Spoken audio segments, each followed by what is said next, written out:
बंधु नमस्कार, सत श्री अकाल, प्रणाम।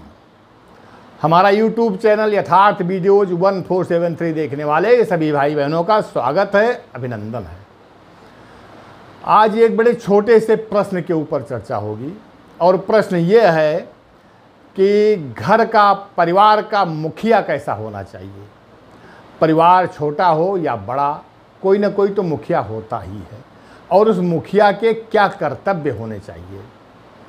हमारा सनातन धर्म कोई पूजा पद्धति नहीं है कि सिर्फ पूजा कर दिया बात खत्म हो गई। जीवन के सांगोपांग भौतिक और आध्यात्मिक दोनों की समस्याओं का समाधान हमारी सनातन में है, हमारे ग्रंथों में है। कहीं ना कहीं किसी न किसी रूप में, किसी के तर्क वितर्क में, किसी के वाद विवाद में, किसी के प्रश्न उत्तर में सारी समस्याओं का समाधान दिया है। आवश्यकता है उसको ढूंढने की, पढ़ने की और समझने की। राम जी वनवास समय में हैं। भरत जी राम जी को बुलाने के लिए जाते हैं पूरी सेना परिवार के साथ में, लेकिन राम जी उनको संतुष्ट कर देते हैं, वापस नहीं आते हैं। जब भरत जी चलने लगे उनकी खड़ाऊ लेकर के, तब राम जी ने उनको ज्ञान, धर्म और एक राजा का क्या कर्तव्य होना चाहिए इसकी उनको शिक्षा दी। और मुखिया या मालिक या राजा, उसका ये कर्तव्य होना चाहिए जैसे मुंह होता है। मुखिया मुख सो चाहिए, खान पान अरुएक, पालई पोषई सकल अंग, तुलसी सहित विवेक। मुखिया कैसा होना चाहिए? राम जी भरत जी को समझाते हैं कि मुंह के समान होना चाहिए। अब इसको ऐसे समझा जा सकता है कि हम एक आम के बाग में बैठे हुए हैं, बहुत सुंदर और स्वादिष्ट मीठे फल लगे हुए हैं आम के। एक फल गिरता है, ये शरीर के हमारे जितने अंग हैं, ये मान लीजिए कि ये परिवार के सदस्य हैं। मुखिया हमारा मुंह है। तो एक फल जब नीचे जमीन पे गिरता है, अब एक एक सदस्य का या एक एक अंग का जो काम है वो प्रारंभ हो जाता है। सबसे पहले कान सुनता है।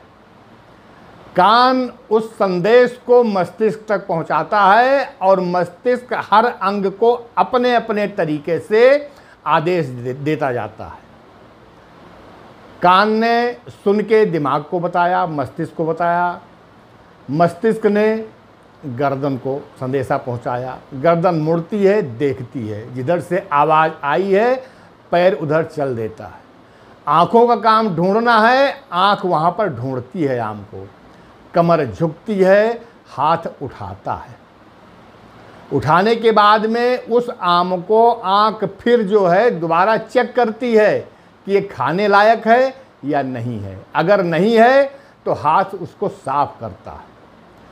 नाक सूंघ के बताती है कि ये हमारे योग्य है या नहीं है, और जीभ स्वाद के साथ साथ वो उचित है या अनुचित है, खाने योग्य है या नहीं है, जीभ बताती है।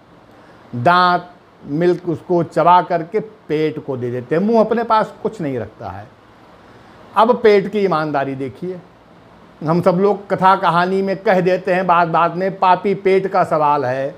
भाई पेट से बड़ा ईमानदार तो कोई है ही नहीं। पेट भरा हो किसी को खिला के दिखा दो। और दूसरा, पेट अपने पास कभी कुछ नहीं रखता है। जो उसके पास गया उसमें जो भी विटामिन, कैल्शियम, लवण या जो जो प्रोटीन कुछ भी है, वो समुचित यथा उचित आवश्यकता के अनुसार पूरे शरीर को बांट देता है, और जो बेकार होता है वो बाहर हो जाता है। मुखिया को ऐसा होना चाहिए ये कहा गया, लेकिन इसी सिक्के का एक पहलू और है। क्या जिस तरह से सारे अंगों ने काम किया है, इसी तरह के परिवार के पूरे सदस्य करते हैं, राज्य की हर इकाई करती है, या समाज के हर व्यक्ति को जो काम दिया जाता है करता है? अगर करता है तो मुखिया का यही कर्तव्य है।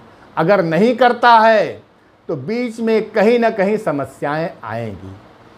आप देखिए, शरीर का कोई अंग है, जब तक वो चल सकता है, पैर कभी चलने के लिए मना नहीं करेगा, आंख कभी देखने के लिए मना नहीं करेगी। लेकिन अक्सर परिवार में क्या होता है कि लोग ये समझते हैं कि अधिकार तो हमें चाहिए मगर कर्तव्य हमारा नहीं है, और बिना कर्तव्य के मिला हुआ अधिकार हमेशा दुखदाई होता है, घर परिवार के लिए भी, समाज के लिए भी और राष्ट्र के लिए भी। मुखिया अपना काम करेगा, अगर बाकी सदस्य शरीर के अंग की तरह ही काम करते रहें तो कभी कोई समस्या नहीं आएगी। इस छोटे से प्रश्न का ये छोटा सा उत्तर है। धन्यवाद, प्रणाम।